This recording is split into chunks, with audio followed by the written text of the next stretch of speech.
ஒரு ஊர்ல தேங்காய் வியாபாரி ஒருத்தர் இருந்தார். தேங்காயை வாங்க குதிரை வண்டியில புறப்பட்டார்.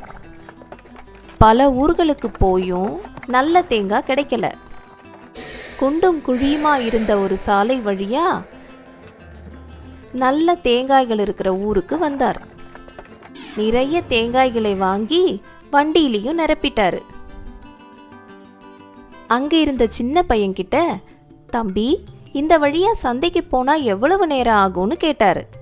அப்ப அந்த பையன், நீங்க போற வேகத்தை பொறுத்ததுன்னு சொன்னான். நீங்க நிதானமா போனா 1 மணி நேரம் ஆகும், வேகமா போனா 2 மணி நேரம் ஆகும்னு சொன்னான். வேகமா போனாதானே சீக்கிரம் போகலாம், என்ன இந்த பையன் மாத்தி சொல்றானே அப்படின்னு எரிச்சலோட அந்த வியாபாரியும் வண்டியை எடுத்துட்டு கிளம்ப ஆரம்பிச்சிட்டாங்க.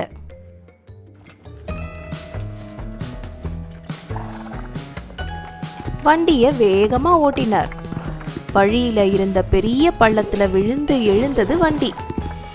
வண்டியை நிறுத்தின வியாபாரி சிதறிய தேங்காயெல்லாம் ஒன்று ஒன்றா வண்டியில எடுத்து போட ஆரம்பிச்சார்.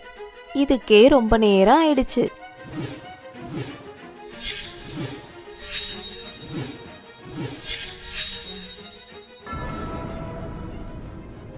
அந்த சின்ன பையன் சொன்னதோட அர்த்தம் இப்பதான் அவருக்கு புரிஞ்சுது.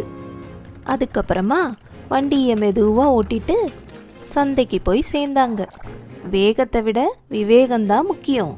அதிக வேகம் விவேகம் அல்ல.